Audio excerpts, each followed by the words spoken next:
Hello दोस्तों, आपने महान योद्धाओं की गाथाएं तो सुनी होंगी, जिनमें से एक थे बर्बरीक, जिन्हें आज हम खाटू श्याम कहते हैं, जो भीम के पोते और घटोत्कच के पुत्र थे, जिनमें इतनी असीम शक्तियां थी कि उन्होंने बलशाली भीम को भी मात्र कुछ ही क्षण में परास्त कर दिया था। जब वे महाभारत युद्ध लड़ने चले तो श्री कृष्ण उनकी शक्तियों को भांप गए थे, इसलिए उन्होंने बर्बरीक को बीच रास्ते में रोका और उनका सिर धड़ से अलग करवा लिया था। लेकिन बर्बरीक की मृत्यु से पहले उनका सामना एक महाबलशाली योद्धा से हुआ था, जिनका नाम था भीष्म पितामह।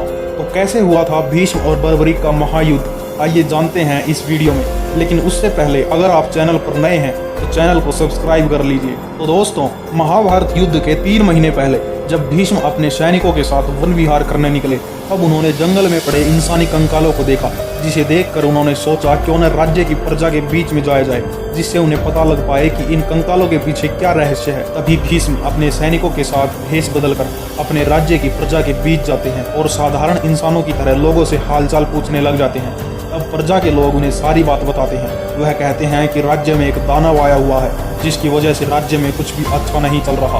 वह रोज एक इंसान को मार कर खा जाता है, इसलिए हमें हर पल यही डर सताता रहता है कि उस दानव का अगला निवाला कौन बनेगा।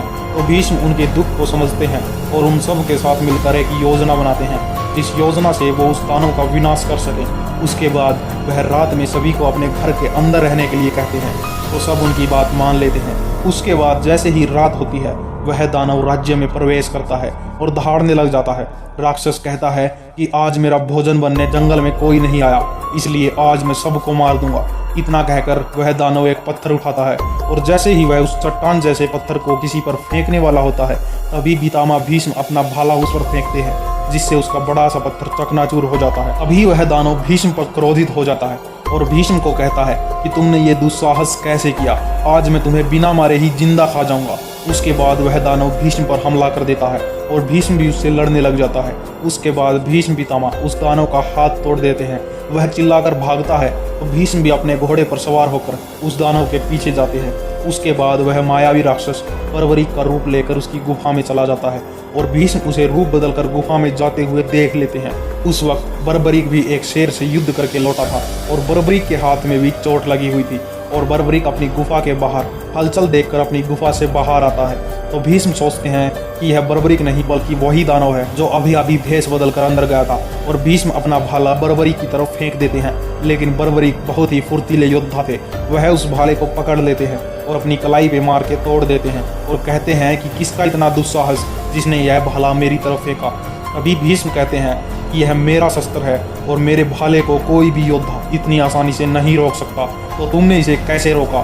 तो बर्बरीक कहते हैं कि आप महान योद्धा होंगे, लेकिन आपको मेरी शक्तियों का अंदाजा नहीं है। तो भीष्म कहते हैं ऐसी शक्ति का कोई महत्व नहीं जो मासूम लोगों की जान ले। यह सुनकर बर्बरीक को गुस्सा आता है और वह कहते हैं कि मौन रहो, तुम्हें अंदाजा भी है कि तुम किससे और क्या बोल रहे हो, कायर इंसान।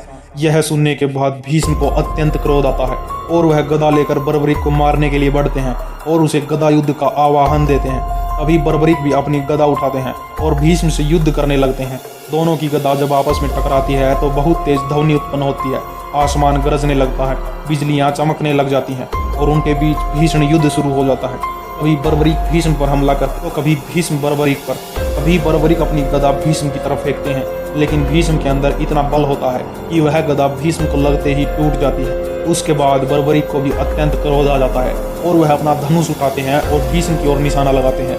उसके बाद भीष्म भी अपने मायावी धनुष को याद करके अपने हाथों में लेते हैं और बर्बरीक की तरफ एक बाण छोड़ देते हैं, और जैसे ही उनके बाण टकराते हैं तभी घटोत्कच वहां पहुंच जाते हैं और बर्बरीक को रोकते हुए कहते हैं कि ये तुम क्या कर रहे हो पुत्र, यह योद्धा तुम्हारे पूजनीय पितामह है। यह सुनकर भीष्म और बर्बरीक दोनों सोच में पड़ जाते हैं। उसके बाद घटोत्कच भीष्म से पूछते हैं कि हमसे ऐसी क्या गलती हुई जो आपको यहाँ आना पड़ा। अभी भीष्म कहते हैं कि यह आपका पुत्र नहीं बल्कि कोई मायावी राक्षस है, जिसे मैंने भेष बदलकर अपनी आंखों से आपकी गुफा में जाते देखा। उनकी यह बात सुनकर बर्बरीक एक मंत्र का उच्चारण करते हैं और तभी वह राक्षस गुफा से बाहर आ जाता है। उसके बाद भीष्म घटोत्कच और बर्बरीक को उस राक्षस के कारनामे बताते हैं। वह कारनामे सुनने के बाद बर्बरीक को उस दानव पर क्रोध आता है और वह एक तीर से ही उस दानव के 2 टुकड़े कर देता है और इस प्रकार पितामह भीष्म और बर्बरीक की लड़ाई खत्म होती है। और राज्य को उस दैत्य से छुटकारा भी मिल जाता है। तो दोस्तों, अगर पितामह भीष्म और बर्बरी की लड़ाई खत्म ना होती तो इनमें से कौन जीतता, कमेंट करके जरूर बताएं। ऐसे और वीडियो देखने के लिए इस वीडियो को लाइक करें और चैनल को सब्सक्राइब करें।